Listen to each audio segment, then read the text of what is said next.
Bonjour, content de vous retrouver pour une vidéo où je vais vous parler des céréales. Je vais essayer, d'après le regard que j'en ai, qui vaut ce qu'il vaut, de vous expliquer en quoi la céréale n'est pas adaptée à la santé de l'être humain. Je pense même qu'à terme, la céréale est dangereuse pour la santé de l'être humain. De l'être humain, hein, je précise. Si vous êtes un coq, une poule, un canard ou un pigeon, vous pouvez y aller les gars, la céréale, c'est très bon. Si vous n'êtes pas ces animaux-là, que vous êtes des êtres humains, vous n'avez pas le tube digestif de ces animaux. Vous savez, ce sont les animaux qu'on appelle des granivores. Granivores parce qu'en fait, ils digèrent leur tube digestif est adapté à la digestion des graines. Mais nous, on n'a pas ce tube digestif-là. Je ne vais pas trop dans le détail, c'est quelque chose que j'ai déjà expliqué dans une vidéo avec mon ami Loïc, je vous le mettrai en lien. Nous, on est adapté. D'ailleurs, qui mange des céréales à l'état brut? Personne. Hein, je veux dire, personne ne va aller cueillir un épi de blé, puis en croquer comme ça dedans, croquer les graines, on s'y casserait les dents. C'est un signe, ça. Hein. Quand vous voyez qu'il y a un aliment brut, on ne peut pas le manger sinon on s'y casserait les dents, ça veut dire que naturellement, on n'est pas fait pour manger de ça. Alors, on le mange quand même parce qu'on le transforme, on le fait cuire, on en fait des poudres, hein, de la farine, on les fait sous forme de pizza, de pâtes, de pain, de sandwich, de feuilleté, de pâtisserie, le bol de céréales le matin, etc. Et de bière aussi. Failli oublier la bière. Mais ce n'est pas adapté à notre consommation, à la consommation de l'être humain en tout cas. Alors, pourquoi c'est pas bon? C'est parce que c'est du sucre. Céréales égale sucre. Ça peut sembler bizarre, on n'en a pas conscience que ça n'a pas le goût sucré, pourtant la céréale c'est du sucre.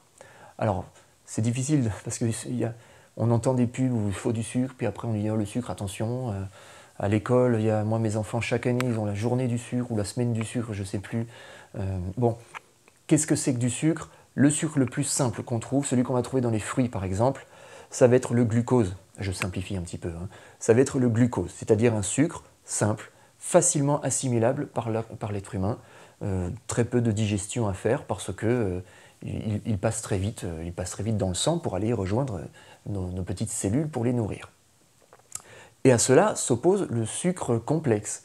Vous savez, c'est les sucres, ce qu'on appelle les sucres lents, mais en fait ils ne sont pas lents. Hein. Le sucre n'a pas de petit moteur pour accélérer ou ralentir. Le sucre, il est lent, en fait il est lentement assimilable. Voilà, on devrait les appeler des sucres lentement assimilables. Et ça, c'est le sucre des céréales, des féculents, des pâtes, etc. C'est la molécule qu'on appelle la molécule d'amidon. Hein. C'est de l'amidon, alors vous le voyez, ce sont des chaînes beaucoup plus longues, beaucoup plus ramifiées, beaucoup plus complexes, qui vont fatiguer notre organisme, qui vont rester longtemps à digérer, qui vont donc fermenter, etc. Parce que il faut le temps de les couper, les recouper en petites chaînes. Ça, c'est le travail des enzymes. C'est les recouper en petites chaînes pour finalement les assimiler. Alors on pourrait se dire, pourquoi pas manger le sucre simple tout de suite? Oui, je suis d'accord. Voilà pourquoi je dis qu'il faut manger plus de fruits, plutôt que les pains, les pâtes, les pizzas. Et la bière. J'ai oublié la bière. Là, j'ai lu un article du chef du service de diabétologie de l'hôpital Saint-Louis, M. Patrick Vexio, qui faisait un article où il disait qu'en gros, on avait le diabète de type 2 de plus en plus tôt, à partir de 15 ans. Et il disait, il y a 30 ans, le diabète de type 2 n'existait pas avant 45 ans. N'existait pas avant 45 ans. Mais comme on en mange de plus en plus, hein, toutes les courbes montrent qu'on mange de plus en plus de sucre, eh bien on a des diabètes de plus en plus tôt parce qu'on fatigue notre pancréas. Alors, pour faire simple, le pancréas, c'est celui qui régule le taux de sucre dans le sang, la glycémie, vous savez. Donc, quand on est en hyperglycémie, le pancréas agit, quand on est en hypoglycémie aussi. Et du coup, comme on mange des céréales qui sont des sucres lentement assimilables, eh bien, grosse fatigue pancréatique et de plus en plus de gens qui souffrent de ce diabète malheureusement. Alors, ça fatigue le pancréas, mais il y a une deuxième chose que les sucres des céréales fatiguent, c'est le foie. Le foie, l'usine la plus importante, une des plus importantes hein, au niveau digestif en tout cas, le foie, c'est lui qui stocke les sucres. Il les stocke sous forme de glycogène, qui sont des gras en fait. Et quand il y a besoin de sucre, quand on doit courir, penser, sauter, etc., le foie transforme ce gras, il le fait revenir en glucose, et distribue le glucose au tissu. Donc on stocke sous forme de gras, je disais. C'est ce qui fait qu'on a quand on mange trop de sucre, de pain, de pizza, de céréales, etc., et de bière, failli oublier la bière, eh bien on a des foies gras. Hein, on a des foies, oui, gras, il n'y a pas d'autre mot. Ça se remarque souvent, ce sont des gens, alors, chez tout le monde, hein, mais chez des gens, ça se remarque bien, ce sont des gens qui ont un corps d'apparence assez menu, mais en revanche un abdomen assez gros. C'est des gens qui ont le foie gras. Voilà. Donc on pourrait se dire, bah, on peut vivre avec son foie gras, c'est pas grave, mais non, parce que le problème c'est que bah, du coup notre foie il est saturé. Il en peut plus quoi. Hein, il stocke, mais il y en a trop.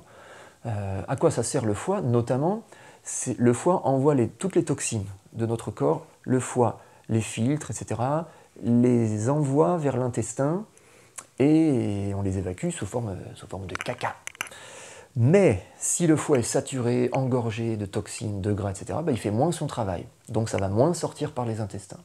Donc on va accumuler les déchets, le gras, on va comme ça.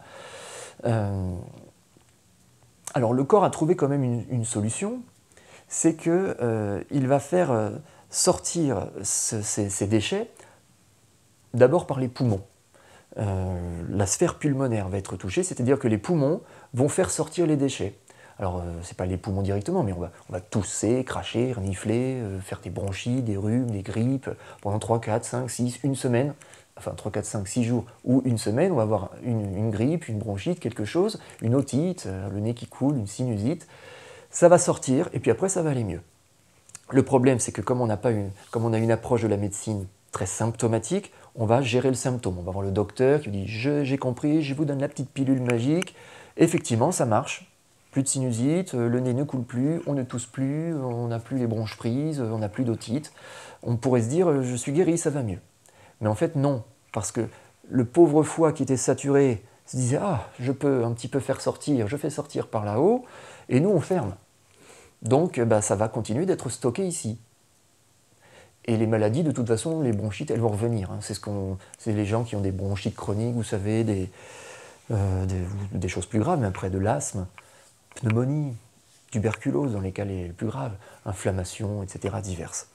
Donc, ça se voit surtout en hiver, ça, parce que c'est l'époque où il fait froid. Et donc, comme le foie fonctionne mal quand il a froid, eh ben, il gère encore moins bien ses déchets, donc il envoie encore plus aux poumons. Donc on accuse le froid en disant oh, « j'ai attrapé froid, couvre-toi, n'attrape pas froid ». En fait, non, le froid n'est que le révélateur d'un terrain qui est hautement intoxiqué. D'où, je vous ai pris ça, d'où les bouillottes. Excellent la bouillotte. La bouillotte, vous y allez, vous mettez contre le foie, vous réchauffez votre foie, ça fait qu'il va mieux fonctionner et ça évitera peut-être que ça sorte trop par les poumons. Alors il y a une deuxième voie de sortie que le corps a trouvée pour faire sortir les déchets qui sont trop stockés. C'est la peau. La peau. Et là je fais une dédicace à mes petits élèves que j'ai et que certains m'ont dit qu'ils regardaient mes vidéos et tout, donc petite dédicace. D'ailleurs je me dis parfois, il faut que je fasse attention, hein, pas dire n'importe quoi, mais comme je leur dis, je leur fais confiance. Comme je leur dis, hein, à l'école, on apprend, oui, mais on ne croit pas. Ne croyez rien, vérifiez toujours. Donc là aussi, il faut vérifier. Alors, ça sort par la peau et je fais une dédicace à mes élèves parce que bah, c'est l'époque, l'adolescence, où on a des boutons, etc. C'est pas très agréable, on a la peau grasse et tout, c'est pas l'époque, j'ai connu aussi, hein, c'est pas l'époque la plus glamour. Donc qu'est-ce qui se passe en fait? On a les déchets qui vont arriver.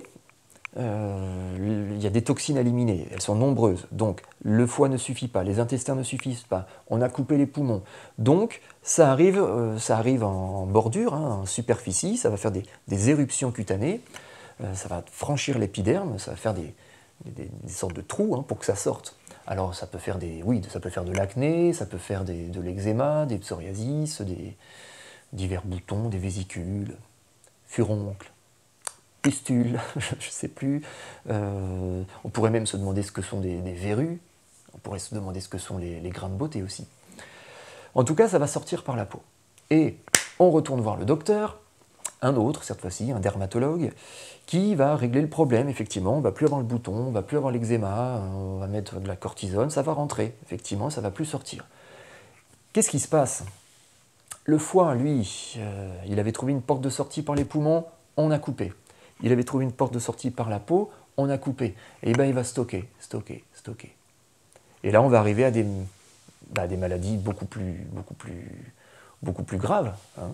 Le corps avait ouvert des voies de sortie supplémentaires pour se dégager de ces toxines, et nous, on lui ferme ses portes. Donc là, on a un encrassement dû au sucre des céréales, encrassement massif dû au sucre des céréales, et nous, en grande intelligence d'être humain, là, au lieu de gérer cet encrassement en aidant l'évacuation, on ferme. Et donc on encrasse, et plus on encrasse, plus on arrive aux maladies dégénératives, où là c'est devenu très grave, quoi. Donc attention au sucre des céréales, hein. Merci les pâtes, merci le pain, merci les pizzas, et la bière, failli oublier la bière. C'est malheureux, hein, parce que ce qu'on appelle des maladies, là, les symptômes, etc., en fait, on devrait appeler ça juste des nettoyages. Le corps se nettoie et nous, on empêche de nettoyer. On appelle ça des maladies. Et puis, c'est mal vu de tousser, de renifler, c'est mal vu d'avoir des boutons. On trouve que la personne, elle est sale quand elle a la peau grasse. Mais en fait, elle fait sortir ses déchets. Donc, réfléchissons à ça. Je parlerai, là aujourd'hui, donc j'ai parlé du sucre des céréales qui pouvait donner tous ces problèmes-là. Et la prochaine fois, je ne peux pas faire de vidéo sur les céréales sans parler du gluten. Donc la prochaine fois, sujet hautement polémique, mais on va essayer d'en parler simplement, posément, de ce que c'est que le gluten et en quoi il est mauvais pour la santé. À une prochaine, et surtout, on se couvre bien, premier conseil. Et deuxième conseil, arrêtez d'apporter des matières encrassantes à votre organisme. Donc, vive les fruits. Allez, à bientôt.